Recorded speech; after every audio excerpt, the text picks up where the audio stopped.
অনেক দিনের ইচ্ছে এবং শখ দুইটাই ছিল যে আমরা সাজেক ট্যুর দিব। তো আল্লাহর রহমতে আমরা 2025 সালের শেষ সময় এই সাজেক ট্যুরটা দিয়ে আসি। গাইস আসসালামু আলাইকুম, welcome to my new blog. এই মিনি ব্লগটা আজকে আপনাদের সাথে শেয়ার করব যে আমরা ঢাকার থেকে কিভাবে সাজেক চলে গেলাম। সাজেক যাওয়ার প্ল্যানটা আমরা অনেক আগে থেকেই করেছিলাম এবং কি আমাদের সাথে আরো অনেকেই যাওয়ার কথা ছিল, কিন্তু শেষ সময় এসে কেউ আর যেতে পারলো না। আর আমরা পুরোপুরি রেডি ছিলাম যে আমরা এবার সাজেক ট্যুর দিবই দিব। সো আমরা ট্যুরিস্টদের সাথে কথা বলে সবকিছু কন্ট্যাক্ট করে নেই, দেন আমরা ট্যুরিস্টদের সাথে সাজেক যাওয়ার প্ল্যানটা করি। শেষমেশ নরমালি আমাদের সময় মিলে না, কিন্তু এবার যেহেতু বড়দিনের একদিন ছুটি ছিল, তার উপর আবার শুক্রবার ছিল, তো সবকিছু মিলিয়ে আমাদের একটা সুন্দর সময় হয়ে যায়। তো আমরা সুন্দর করে তাদের সাথে কথা বলে আমাদের ডেটটাও ফিক্স করে নেই। এইবারের ট্যুরটা ছিল আমাদের 4 রাত 3 দিনের, মানে আমরা 2 রাত কটেজে থাকবো সাজেকের। সো আমাদের এই প্ল্যানটা খুবই ভালো ছিল। অনেক বেশি লেট হয়ে গিয়েছিলাম, অনেক তাড়াহুড়া ছিল, তাই কোনো কিছু সেরকম করে ভিডিও নিতে পারি নাই। যখন কুমিল্লাতে চলে আসি তখন এই ভিডিওটা নিয়ে রেখেছিলাম। এই লাল সবুজ বাসটাই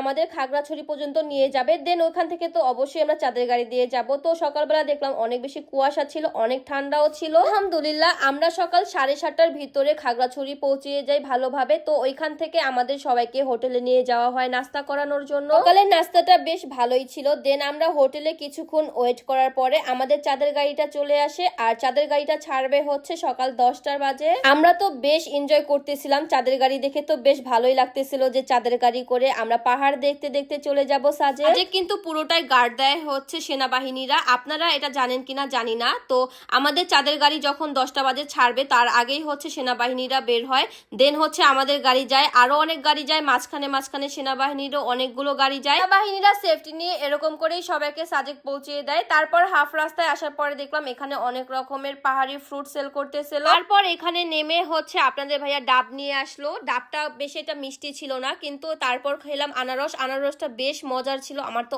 অনেক বেশি পছন্দ হয়েছে।